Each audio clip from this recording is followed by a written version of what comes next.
موعد مباراة الجزائر ومنتخب غينيا الاستوائية في الجولة الثالثة من كأس إفريقيا المغرب سنة 2025.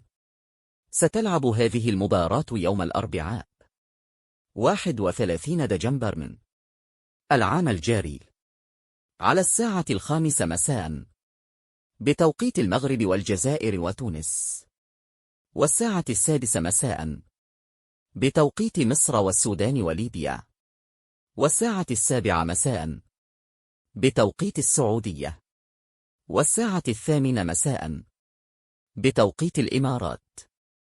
وستلعب هذه المباراة على المركب الرياضي مولاي الحسن بمدينة الرباط، وستنقل هذه المباراة على قنوات بي إن سبورت وقناة الرياضية المغربية TNT.